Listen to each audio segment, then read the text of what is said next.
Alright, I've finally finished hatching him. Now I will say, you can watch videos to take an hour off of their hatch time. And I don't know, it might say it somewhere, but it's increased right now to I don't know, maybe 6 times what it is normally. So I definitely had the benefit of being able to watch videos and shave at least what must have been 12 hours off. And I forget, he's one of the few monsters with an animated finisher. So, Cherub Cupid. Now, before, checking the traits was kind of reasonless because I wasn't going to get them ranked up. But this time I will because, I have enough monsters to do the Doomsday rank up survival dungeon. So it's not out of hand. But I'm just going to go to rank 3 anyways.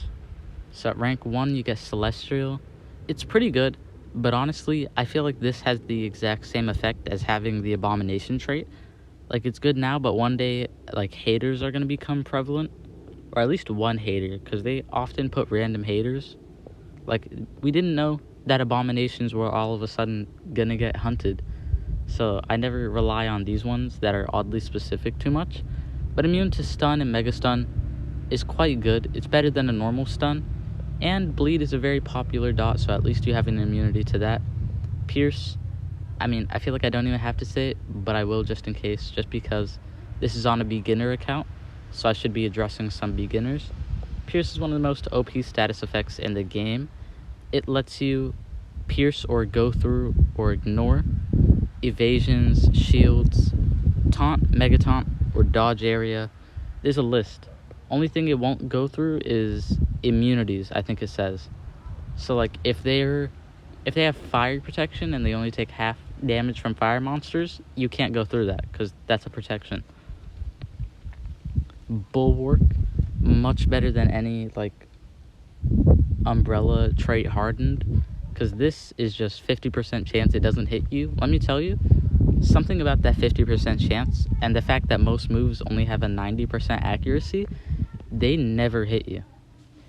And then, I just know he's pretty crazy powerful, at least for the Doomsday stats. He was one of my favorite monsters at the time. Lust Wings and I'm a Lover are moves I run. Actually, all of these. I run this, and this on my best skill set, just because I've used him for so long.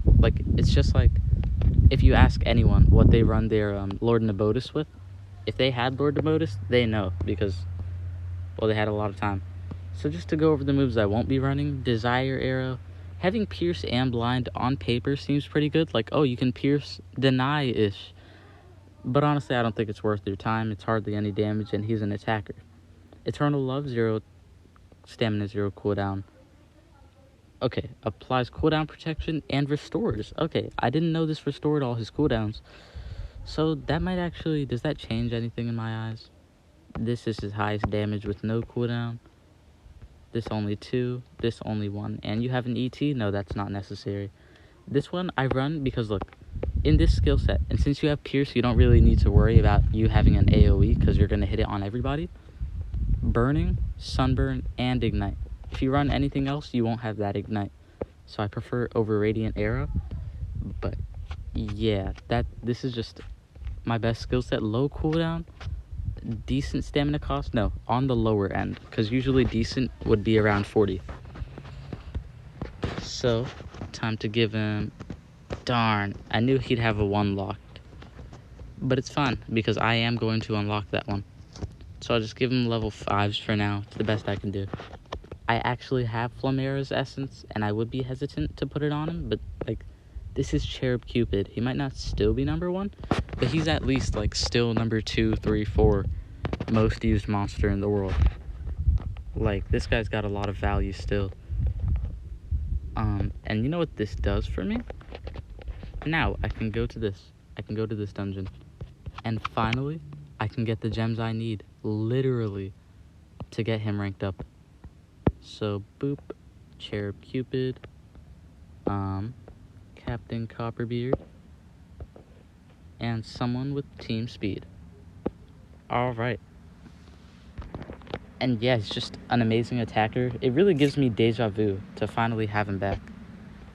Sorry if there's any audio issues. I don't know. I'm outside, so I can't really hear every little detail that's going to go into the video.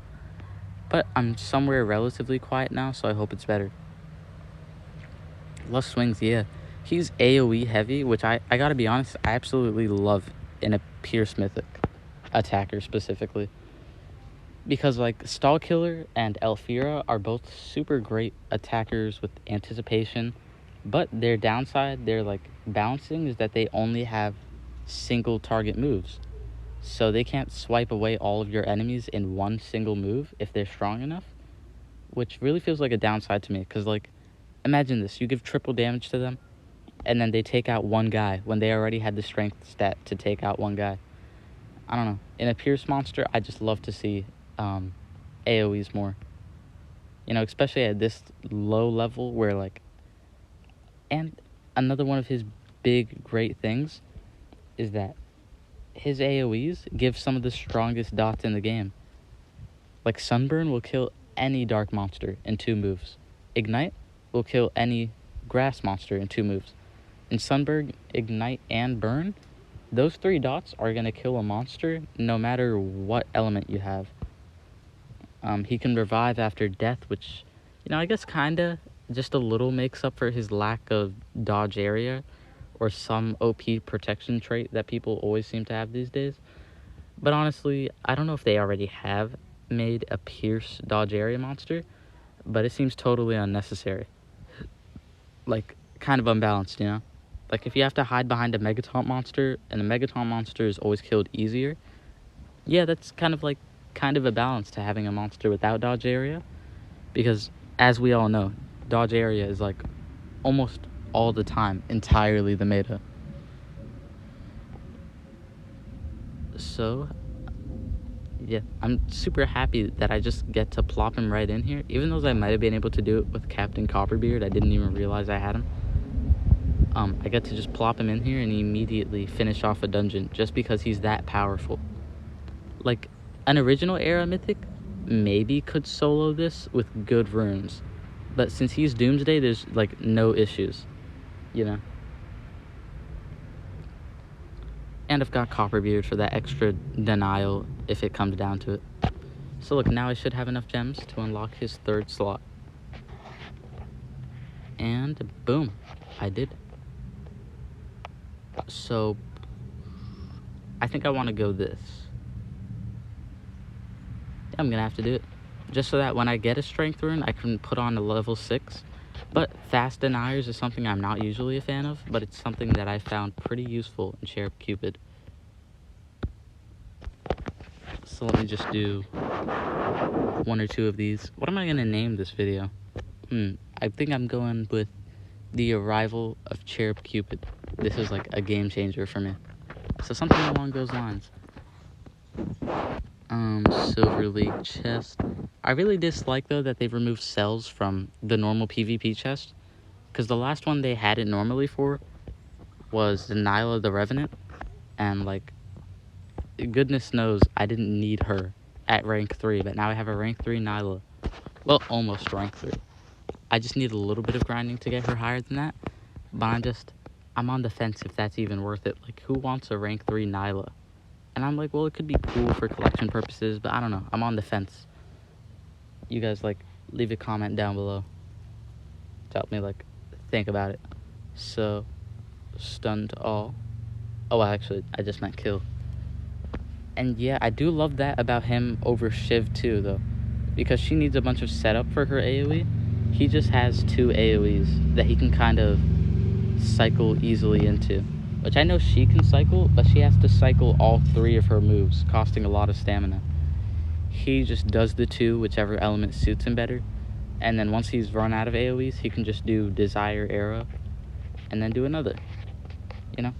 I used this guy for a while, and I think I might still be using him if I had never lost my main account. Although they made Serpentex craftable. And I think the only reason for me that I was, like, holding out on admitting that Serpentex might be, or maybe is, I don't know, better than Cherub Cupid was because I didn't have Serpentex. But now he was easily breedable, and I missed out on him. That is that's super frustrating. Although then again, they made another one of my favorite newer monsters breedable, and I missed out on. Duke Shrimp Waiter, I missed out on. It's gonna come to me. Connecro, because that event is happening right now, and I've already missed out on too much.